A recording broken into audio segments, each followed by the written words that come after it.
Delaware News Talk America. Truthful Tuesday continues. 34 minutes now past the hour. My friend, several weeks ago, we had our good friend Mark Mix on the broadcast, president of the National Right to Work Committee, to discuss, well, what is control of local school boards being handed over to the teachers' unions.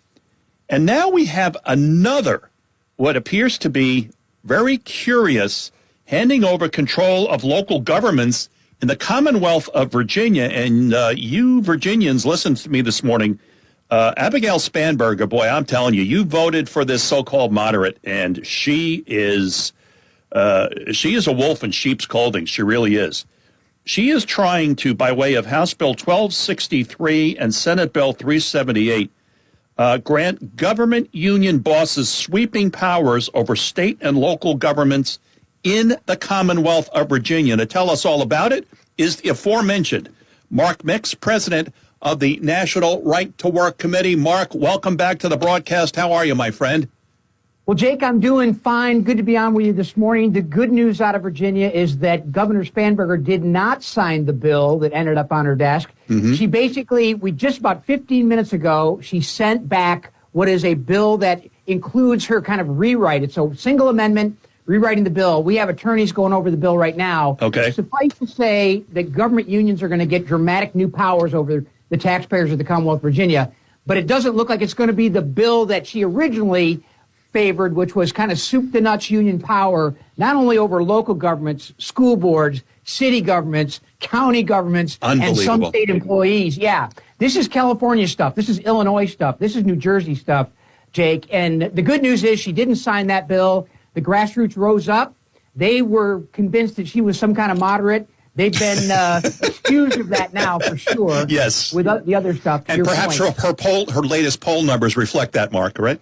Yeah, absolutely. I mean, even the liberal left professors in the Commonwealth of Virginia said they've never seen anything like this popularity drop from Election Day to today based on her agenda that increases taxes across the board, to dry cleaning, power washing, dog grooming, et cetera, et cetera. But this bill, Jake, to your point, would have a dramatic impact on the taxpayers of the Commonwealth, and will have a dramatic impact. So does this indicate, given the fact that the last time you were on, you were talking about the fact that teachers' unions were gaining control over school boards.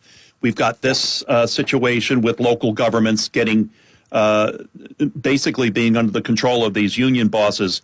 Is this reflective of the unions putting more money into Democrat candidates and then getting paid back? Mark, you're shaking your head. Yes, you're smiling. What is this payback? What is it? Yeah, absolutely. This is a vicious cycle of political campaign contributions going to candidates that will support increasing union power. And in this instance, Jake, at the end of the day, they're going to be negotiating over terms and conditions of employment with the very politicians they elected. Instead of an across-the-table fight, this will be a round table like King Arthur, where their voice is higher than and higher priority than the taxpayers of Virginia. They get in between elected officials and taxpayers. So the taxpayers have no voice, Mark. Is that what you're saying? Exactly right, when it comes down to what this is going to end up meaning for Virginia. Yep. So when we take a look at where Virginia's going as a state, as a commonwealth, what does this mean for taxpayers, that taxpayers have less rights, unions have more rights? Tell us. Yeah, union officials have dramatic new powers when she signs this bill. It's got to go back to the legislature. They've got to agree to, quote unquote, the amendment. Mark, who voted for these union bosses? Yeah. Did you vote for them? Do you live in Virginia? No. I do live in Virginia. Did you vote for them? No, I didn't. And I've got 6 children that are all voting age now. They all voted against her, too, and have voted against this. My wife did, too. My wife and I agree on this, Jake, which is great news. But, look, okay, I'll leave that to you. So this bill, on the 22nd, the legislature will come back in to deal with the things that she did between the time Sonny died, and they'll go over this, and they'll present this new bill to the House and the Senate, which likely will probably pass it. In the Senate, it'll pass by 1 vote, basically. In the House, it'll pass overwhelmingly because, to your point, union officials spent a lot of money electing this new General Assembly that's serving in Richmond today. Wow. And that says that, again, it comes down to the point where if you're a union member, that union due money is going to fund these types of candidates where you may not be in support of. And that's unfortunately what you have to contend with if your union dues are being deducted from your paycheck, right, Mark? Yeah, that's absolutely right. One of the things in the bill is the payroll deduction of union dues for all government employees that are covered by it. And not only that, Jake, but there's no secret ballot election provision. It's a card check union certification where if I can get you, Jake, by whatever means, or you can get me, you're bigger than me and stronger than me. Yeah. You can get me to sign a little 3x5 card. That's tantamount to a vote for a union, and that gives union power to speak for me, despite the fact I never asked for, never voted for a union in this case. So it's really a bad bill. It's got everything that union officials designed and wanted in the bill, and it even includes home health care providers, Jake.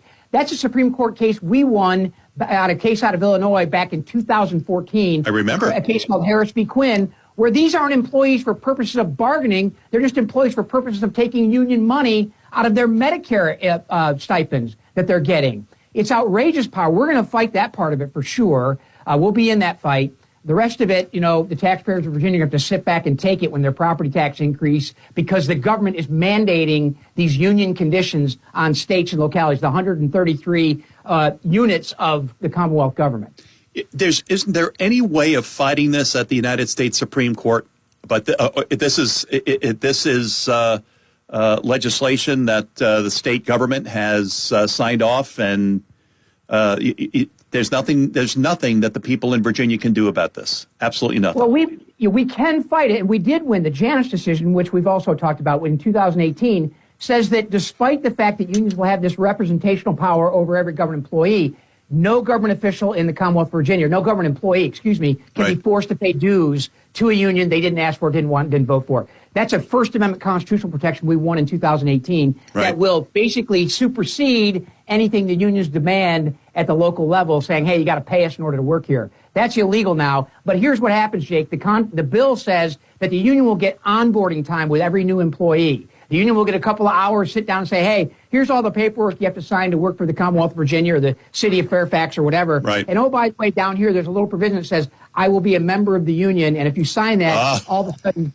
dues deductions come out of your paycheck automatically. Then you got to go back and fight them to get it done with. And that's a battle that we've had before, and we'll continue to fight on that front as well. Final question, Mark Mix. Has there ever been a public employees union that's been decertified?